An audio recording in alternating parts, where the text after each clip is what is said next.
Pagkakataong ito ay makakausap naman natin sa linya ng telepono si Undersecretary Claire Castro, ang press officer ng Malacanang. Magandang gabi po, Yusek. Si Ryan Lisiges po ito, kasama natin si Clazel Pardilla. Yes, good evening Ryan and good evening Clay at sa lahat ng sumusubaybay sa inyong programa. Magandang gabi po sa inyong lahat. Magandang gabi din po, Yusek. Kumusta po? Napakaingay po ng politika nitong nakaraang linggo. Sa palagay niyo po ba ay huhupa ito ngayong linggo, Yusek? Alam mo naman, kahit naman ang Pangulo ay tutok sa trabaho, marami pa ring obstructionist na maingay. Kabilat, kumbaga, lahat sila nag-iingay at ito ay nakakaapekto sa bansa natin. Pero kahit maingay sila, ang Pangulo ay tutok pa rin sa pagtatrabaho para sa bayan natin. Yusek, sa Facebook Live po ni Senator Alan Peter Cayetano, nabanggit niya po na siya po ay handang makipag-usap kay Acting Senate President Win Gatchalian at may 3 libro daw po siya na hawak. Yan daw po yung Philippine Constitution, yung Senate Rules at Biblia na nagsasabing legitimate daw po na siya yung Senate President. Ano pong masasabi ng Malacanang dito? Wala po yata sa Biblia kung ano yung provision, yung tungkol sa konstitusyon. So nagkaroon na po ng pagkilala kay Acting Senate President Sherwin Gatchalian at lahat na po halos ng mga abogado, miyembro ng IBP, mga dating Senate President, nagsabi po na legitimate, legal, valid yung naging sesyon ng June 3. So sa aking palagay, although hindi po makikialam ang Pangulo kung ano man ang pag-uusapan. Yes, hindi makikialam ang Pangulo sa pag-uusapan nila dyan. But ang meron pong kapangyarihan ngayon, ang kinikilalang liderato po ay si Senator Sherwin Gatchalian. So hindi ko po alam kung kinakailangan pa nila mag-usap para for what? Anong reason ba? For term sharing? Anong reason ba, Clay? Yusek, ano po yung turing natin doon sa isinagawang hearing nga ng Senate Blue Ribbon Committee ng Cayetano Block? Official ba itong may tuturing o ano po yung tingin dito, Yusek? Okay, matagal na po natin kinilala. Kinilala na rin na po ng House of Representatives ang pamumuno po ni Acting Senate President Sherwin Gatchalian at nagkaroon na po ng kumbaga na-declare na vacant at lahat ng posisyon at ito ay napunuan na po nung sesyon ng June 3. So kung sino man po ang na-elect nung June 3, yun po ang kikilalanin po.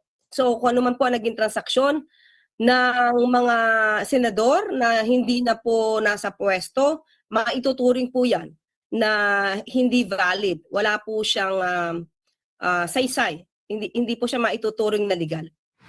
Yusek, malinaw po ang posisyon ng PCO ng Malacanang. Ayaw nito sa fake news. Pero po sa Senate Blue Ribbon Committee ng Cayetano Block ay nakaladkad po yung pangalan ni Pangulong Marcos sa maanumalyang flood control project. May balak po ba ang Malacanang nakasuhan yung mga nagdadawit sa ating presidente na siyang nanguna sa pag-iimbestiga po sa flood control scam? Alam po nating lahat na butas-butas ang kwento nitong 18 Maleta Boys. Okay? So, nag-iimbestiga na rin po ang NBI dyan dahil nakikita po nila na talagang butas-butas ang kwento. Maraming kwento na para mga senador pa ang nagko-coach sa mga resource persons para mabuo ang kwento. So, ang Pangulo po ay hindi po siya ang magdedemanda, hindi po siya ang magrereklamo, kundi mismo kailangan itong aksyonan ng NBI at ng ibang investigating bodies dahil ang mga sinasabi nito ay mapanira, hindi lamang po sa Pangulo, mapanira na po sa pamumuno ng Pangulo at nakakaapekto po ito sa bayan at nakakaapekto po ito sa ekonomiya. So dapat lamang itong imbestigahan.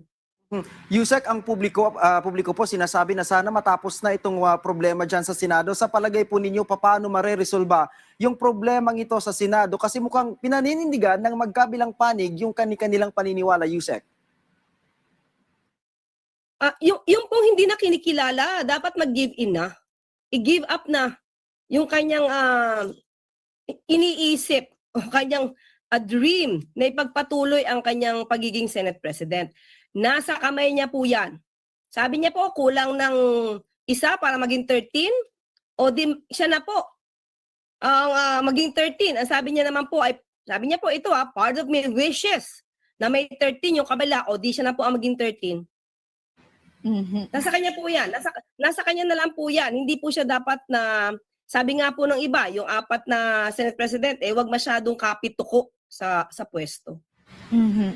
Yusek, ano po yung nakikita niyong koneksyon sa ginagawang ito po ni Senator Cayetano sa 2028 elections at sa parating na impeachment laban po kay VP Sara Duterte?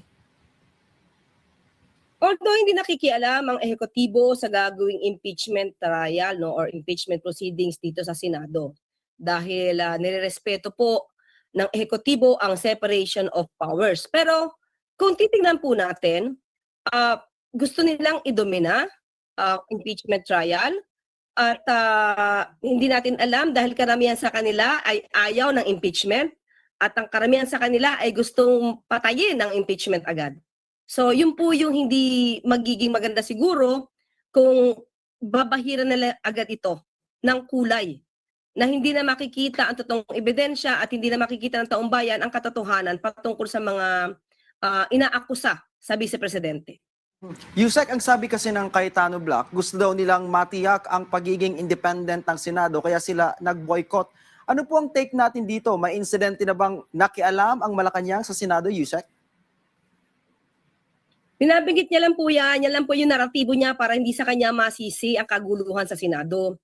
Isipin natin, mula pa lang May 11, si Pangulo po ba ang nagpapunta at nagpilit kay Senator Bato de la Rosa na pumunta doon? So nung nalaman ng NBI na nandoon si Senator Bato de la Rosa at meron naman silang warrant of arrest, syempre kailangan nilang kausapin ito. Pero anong ginawa?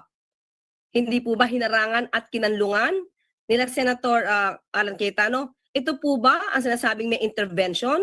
Ang pag-uutos na may aarestuhin si General Aplasca at ang pagdeklara ng lock and load order at magkaputukan doon na pinangunahan ni General Aplasca sa utos o sa permission na rin ni Senator Alan Cayetano, pati yung paglalabas o pagpapatakas kay Senator Bato de la Rosa. Hindi po nag-intervene ang Pangulo dito. Lahat po yan ay kagagawan ng grupo po ni Senator Alan Cayetano. Yung pagbo-boycott nila, hindi po ito paraan para ipakita nila kung ano yung kanilang hinaing. 3 araw na walang sesyon. Naapektuhan po ang trabaho sa Senado. Yan din po ba ay sasabihin may intervention ng Pangulo? Lahat po ng ginagawa dyan, lahat ng kaguluhan, ibibintang ni Senator Cayetano sa Pangulo para siya manatiling malinis sa mata ng ibang tao. Siya yung tipong walang dungis.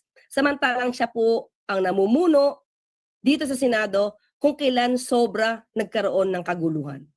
Opo. Yusek, gaano po kabukas ang Pangulo sakaling humiling po si Acting Senate President Wing Gatchalian ng special Senate session?